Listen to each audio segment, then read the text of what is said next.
Sage Wanderer coming at you from my van down by the river. So, where does gun control inevitably lead? Gun confiscation, the disarmament of the people, it inevitably, historically, always leads to the exact same place. The extermination and genocide of thousands, hundreds of thousands, or millions of people. The wholesale destruction and mass murder of entire races, classes, or groups of people. This is where disarmament leads. They will tell you that we are disarming you for the protection of the public. They will tell you we are disarming you for the purpose of preventing things like school and church shootings. They may actually believe that ideology. But that is not what history teaches us. History teaches us that disarmament is really for one dark reason. And that reason is to kill everyone that disagrees with you, or is different from you, or is not like you. There's a dark force that historically, repeatedly, comes to the surface right behind gun confiscation. And that's genocide. Gun confiscation, then genocide. Is it a chicken and egg thing? What comes first, the chicken or the egg? Well, I don't think people are going to sign up for genocide, so you kind of got to have the egg of disarmament before you can have the chicken of genocide. That one necessarily is required before the other one can become a reality. Because genocide happens when a powerful force targets a less powerful group. When the less powerful group is armed, it is much harder to commit genocide. I believe, and I think I can prove, that there is a historic connection between mass murder, genocide of whole groups of people, and the disarmament of the people. That they may tell you that they're disarming you for your own safety, but ultimately it is so they can kill you. And that we keep falling, we being the human race, keep falling for the same trick. Give up your guns, you'll be safer. Then when you give up your guns, they come and kill you all. And people will say to me, oh, well, that's not what happened in Australia. And I would say, that's not what happened in Australia yet. Recently, an Australian came on and said, onto my channel, into my comment section, and said that now they're having a real problem like they're having in Sweden. Look at my video recently about what's going on in Sweden, the civil war in Sweden. And they're saying that they're having this problem and now they can't even defend themselves in Australia because they don't have weapons. People will say, well, it didn't happen in England, and I will say, well, it hasn't happened in England yet. They also have the same kind of problem they're having in Sweden, now in Great Britain as well. So, let me share with you the historical evidence and connection between mass murder and genocide and forced gun confiscation and gun control. Let's start by going back to 1915 to 1917 in Turkey. Turkey was a Islamic majority nation at this time. This is going to be before World War I. And there was a sizable number of Armenians who were Christian who also lived in Turkey at the time. And the Turkish government decided that most of their problems were because of these Armenians. So they decide to kill them all. And they set out with a pre-planned genocide against the Armenian people of Turkey. They start by drafting all of the Turkish Armenians into the Turkish army. The Armenians go to do their civic duty, thinking they're being They're being drafted for the purpose of building up the country's defenses for the upcoming obvious war that's about to happen. And they willingly show up to be trained as soldiers, only to be separated, removed from the rest of the Turkish army, taken to concentration camps and work camps, labor camps, and worked to death. Literally worked to death. That leaves the Armenian women and old men and children at home. Nearly right on the heels of the removal of the fighting age men from the population and putting them in the army, they announce that no longer will Armenians be allowed to possess firearms. And so they go around to Armenian homes and they confiscate firearms door to door. Many Armenians were purchasing firearms from other Turks so they would have something to give to these squads that were coming door to door, because they would come and ask for your guns, and if you said you didn't have any, they would torture you because they assumed you were lying.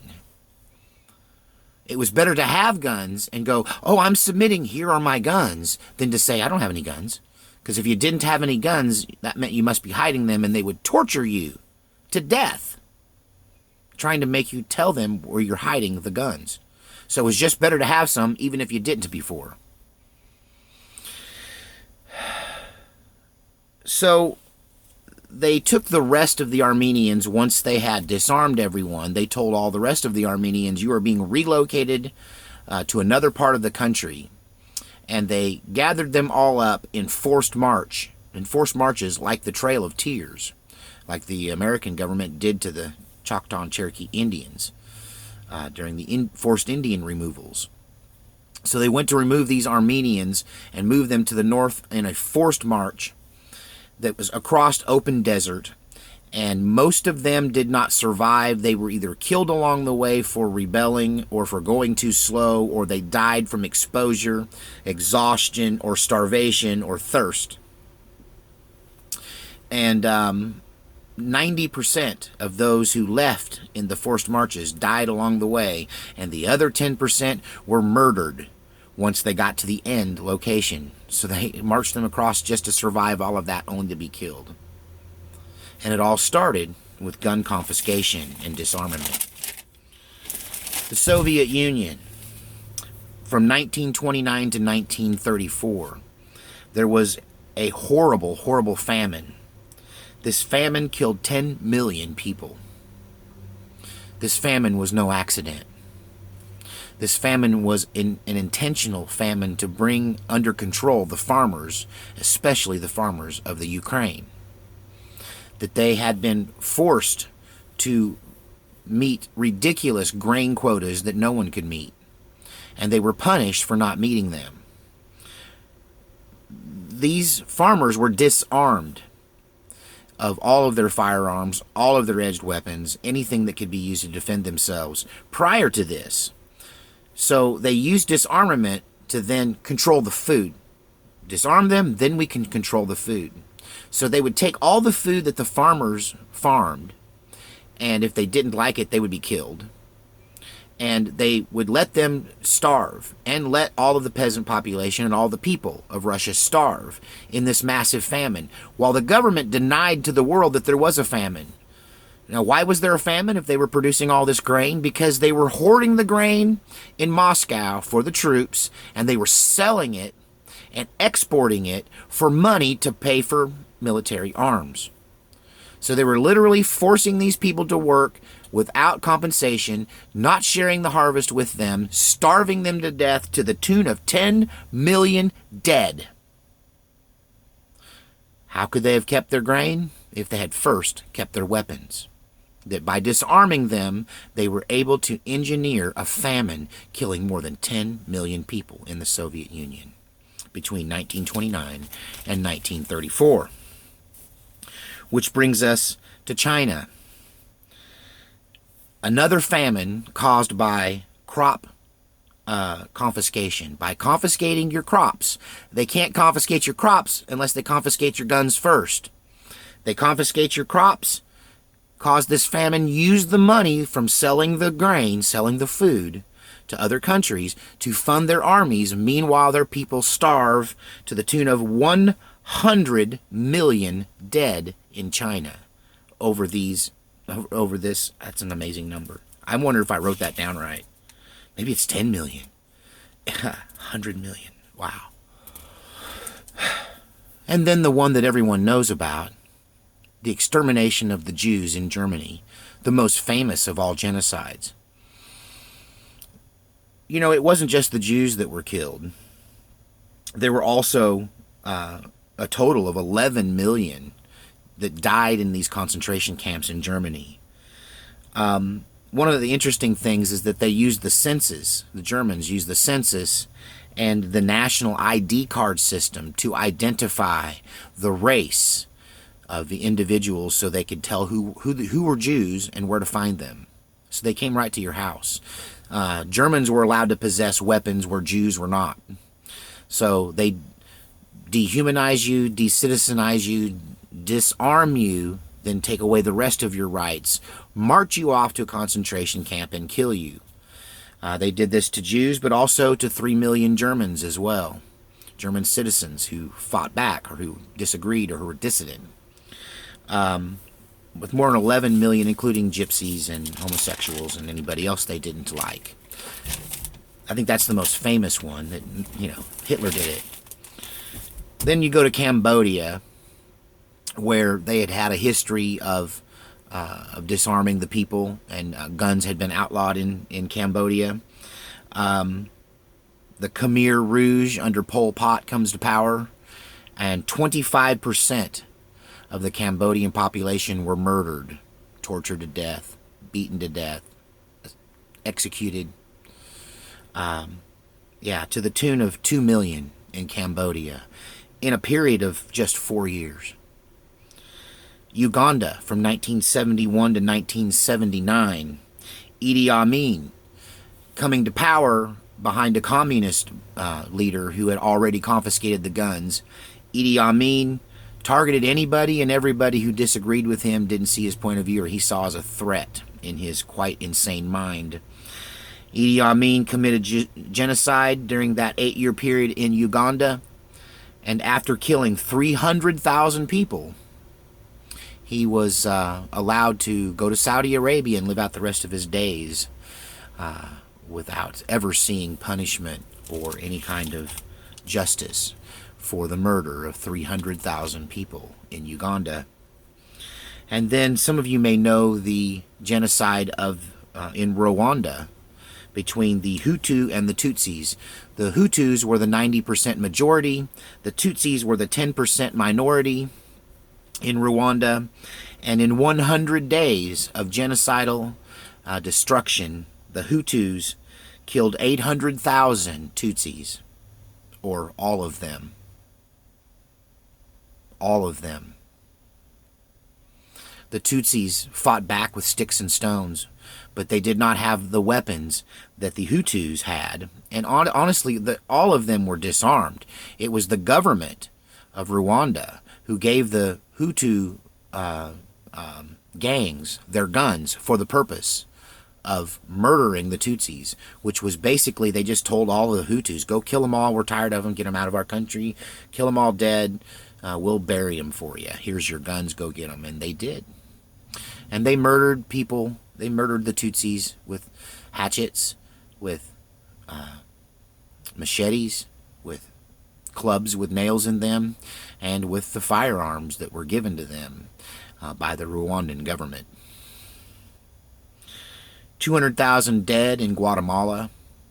Guess what? Came on the heels of gun confiscations. 1 million dead in Tibet after their weapons were confiscated. 1.5 million dead in Bangladesh after gun confiscation. We are looking at a future trend that is going to reflect the trends of the past. We're seeing this continuing in one nation or another. Every place there is gun control. Every place there is gun confiscation. Sooner or later, and sometimes immediately, you can expect genocide and mass murder, the wholesale destruction of whole societies and groups of people, whole cultures erased. The right to defend oneself is an animal right, a human right, a natural right. It's a right that I intend to defend with my life here in the United States. I know that many of you feel the same way. I know that if we give up our guns, we will all be rounded up, taken to concentration camps, and killed eventually, because that is what history teaches us happens to those who give up their weapons. We have Sweden becoming a rape capital of the world. It looks to me as though the leadership in South Africa is soon to call for the total annihilation of all of the white Afrikaners, especially those who own farmland in South Africa. That the South Africans will be killed in genocide.